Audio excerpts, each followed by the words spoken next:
Hello and welcome to episode 6 of my Minecraft Survival 1.14 series. Let's play. I'm Mithril, and in this episode we'll be building a slime farm, because I need some sticky pistons for some of the builds that I've got coming up. And the place that I'm going to build this slime farm is down here. So last episode we were building this nether portal room just down here, which is here, and this other set of elevators and drops here goes down to the strip mines. And so I've started doing some digging down here, where I've found some slime chunks, and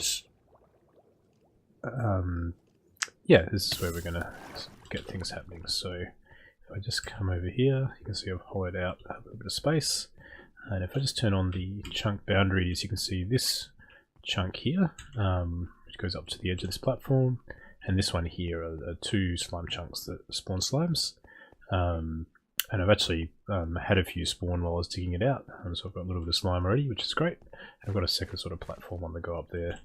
To start with, I'm thinking I'll go with the two platforms. There's always, room to continue digging up if needed. Slime spawn on the bottom 40 layers, and we're currently on sort of 17, so there's certainly room for a couple more layers if I need it. But I find that I don't do too much building with the slime. I mostly use it for sort of sticky pistons and modest size flying machines, so I shouldn't need too much. So I'm not too concerned about sort of having sort of lossless systems, high efficiencies and that kind of thing.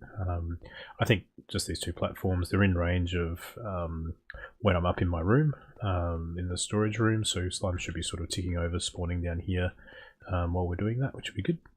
And so the design I'm going with is to basically have these platforms. The slimes will eventually jump off the platforms into what will be water streams running around the side here, and that will come all the way around.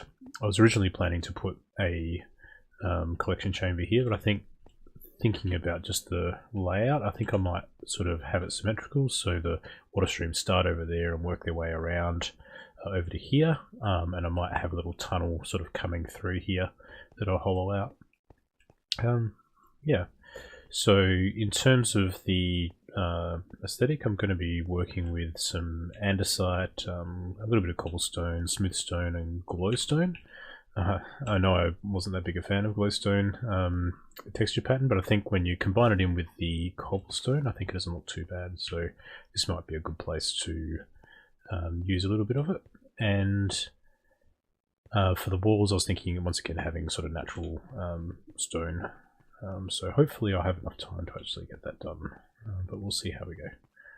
So I'm going to collect up some materials, and we might do a sort of short time lapse of me building these platforms and the channel around, and then we'll have a look at how I do the water streams and the collection chamber. Cool.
Alrighty, so I'm really happy with how this is turning out. So we've got this these two large platforms now. I should probably mention, so these have a 3-block gap.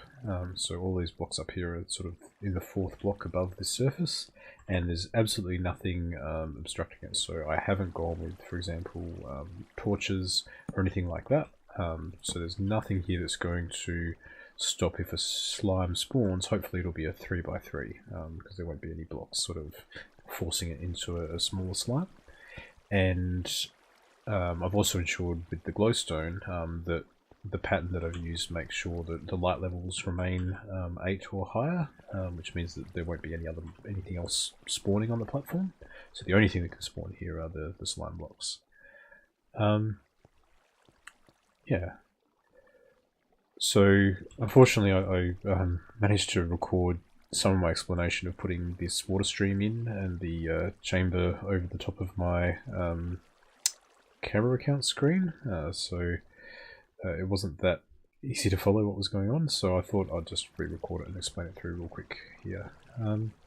So what I've got here is there's 6 stone pressure plates in the center of the platform here, and then I've put in 3 water sources on each side directly above it, and so the water is spilling over the top of the stone pressure plates and then making a water stream going along. So any slime that jumps in here will end up being pushed one way or the other, and then as we get towards the end of the water stream we have 3 more pressure plates and some gates and 3 more water sources, and what that is doing is not letting the water flow back.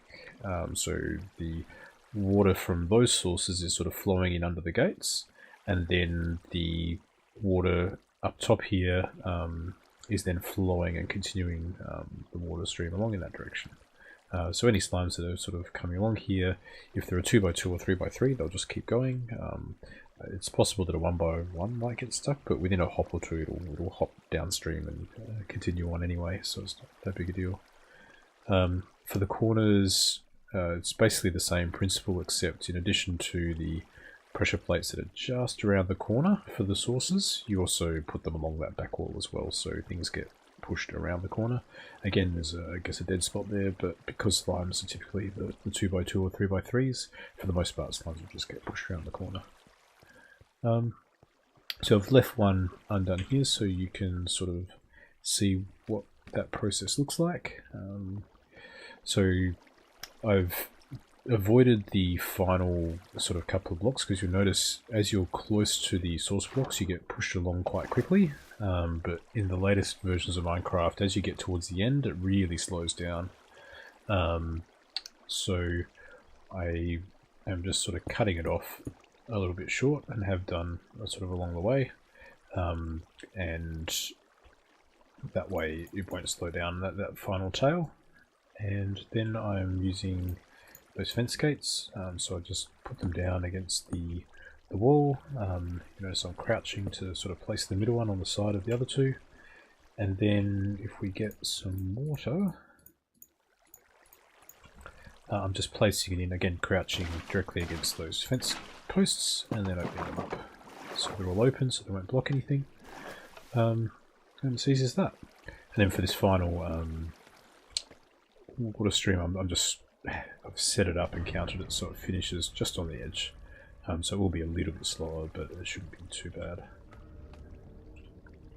I think so. So I'll just knock this down. So we're down here. Oops. I'll go down there. I'll click down in a minute. Yeah, so this is the tunnel that I carved out coming from the entrance water stream. So you sort of come down here, and see the collection chamber and the platforms. And you can see the slimes will get pushed down into this chamber with the magma block on the floor, which will then kill them, and the slimes will then get picked up by this hopper minecart that is in there on powered rails. And then there's 2 hoppers here that will feed down into chests underneath, which also have hoppers behind them. So basically the items will go into the hopper, go straight down and get put into the bottom chest until those chests fill up, and then it'll start filling up the chests above. I haven't gone for a very large storage system because I'm not expecting it to be the most efficient of designs. So you can see I've already got 11 slime out of that one, 11 out of that one, which is, yeah, so it's going well already. You can see the sort of powered rail here means when the minecart sort of hits this block, it turns around and goes back, and then the rail just sort of wiggles over the blocks underneath the magma cubes. Yeah, so the slimes fall in, the slime balls get picked up by the hopper minecart, and then the hoppers underneath pull them out and put them into the chest. So at this point, I think functionally the system is complete. I'm already getting some slimes coming out of it. I'll try to use the camera account to get some pictures of that happening. Unfortunately, when I'm actually here, mobs don't spawn when you're within 24 blocks. So I'm actually preventing any slimes being spawned when I'm right here looking at it. So it's a bit quantum. But when I'm up in the storage area, this will definitely be in range, but far enough away that slimes will be spawning and getting collected in that chest. So yeah, I'll use the camera account, which is on Spectator, to see if I can't find some of those so you can see what it looks like.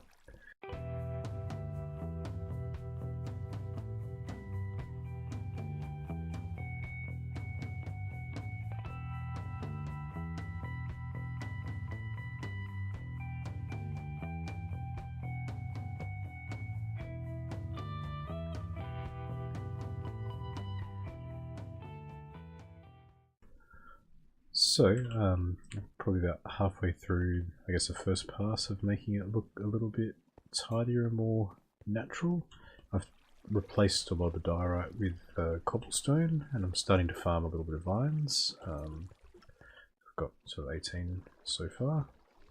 And I've gone around the bottom layer and sort of dug holes in the wall. Used a little bit of cobblestone just to provide a little bit of contrast, so I'm really happy with how that's looking.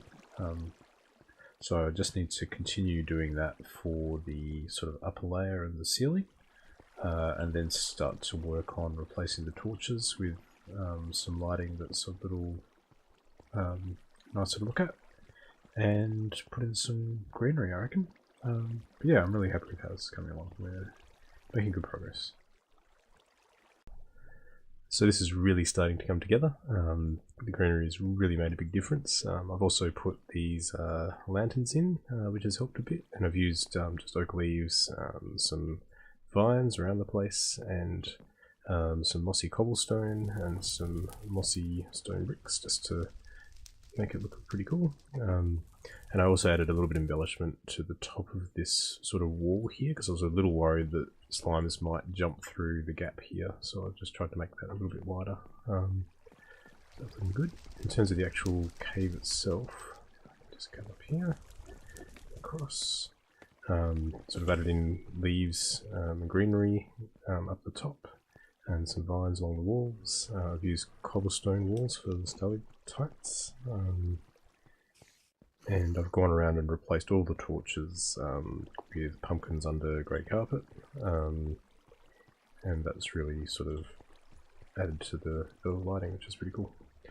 So I've also got these 2 cages here. I thought just to try and make it a little bit more efficient, I'll put a couple of iron golems in here, so that way the slimes will be attracted over to try and attack the iron golems and fall in on the side where they're really close to the collection chamber.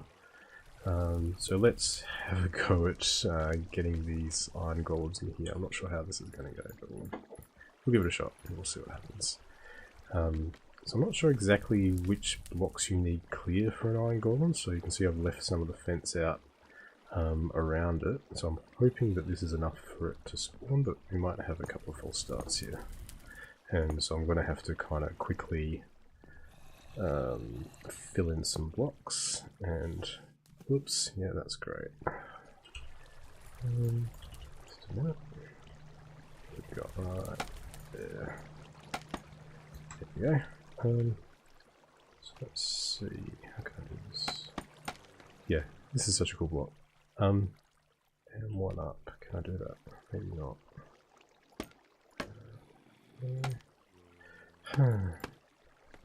Maybe I'll just jump.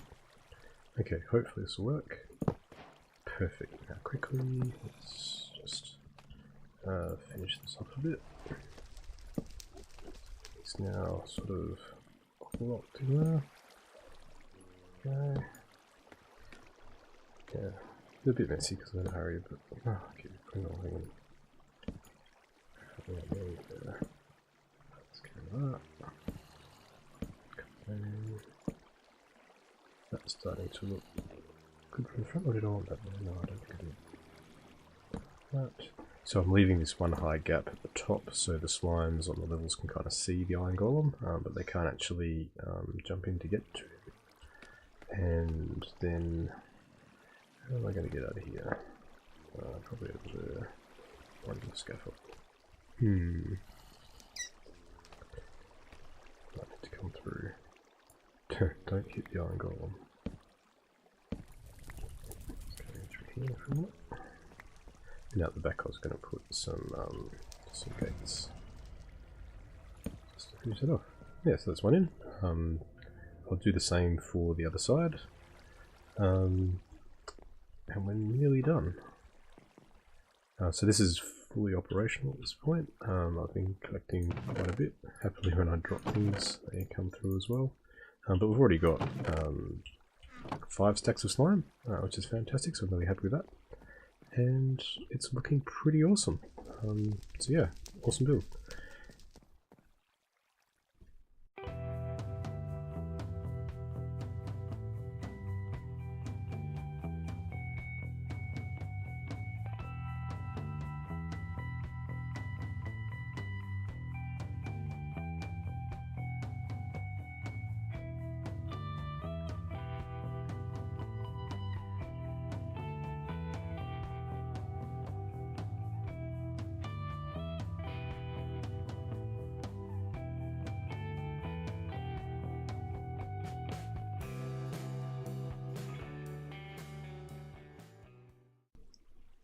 So I guess that brings us to the more or less the end of this episode. I'm really happy with how this has turned out. We've got slimes aplenty. It's looking really good. I've been doing a little bit of mining and other things around the base, and we have plenty of slime, so that's awesome. So for next episode, at this point, I've eaten through my entire supply of beef. And my food supply is getting a little bit dire, so I think it's definitely time for that chicken farm. That's probably going to be the go. I should probably also note I've kind of done a little bit of work on this tunnel out to the ocean and started work on some terraforming, but I'll leave that for perhaps a bit of a look at next episode. But yeah, we'll come and liberate these chickens. Take those eggs and go build a fully automated chicken farm. Yeah, tune in next time for that. So if you like this video, please leave a like, and if you're keen to catch some more episodes, feel free to subscribe and click the bell. At some point I'm also going to resume making some of those tutorial videos, but I was pretty keen to get a bit of momentum with these initial episodes, particularly while I don't have as much of the luxuries that you have to do without on a fresh world. So I'll probably be continuing to do a few more of this series back to back, and then I might start to put the occasional tutorial video in amongst it. But I'm still pretty keen to keep working on this. I'm really enjoying how this base is turning out. It's looking a lot better on the inside than the outside, but hopefully that'll start to change over the next couple of episodes. So stay tuned, come back, and hope you're enjoying it. Cheers.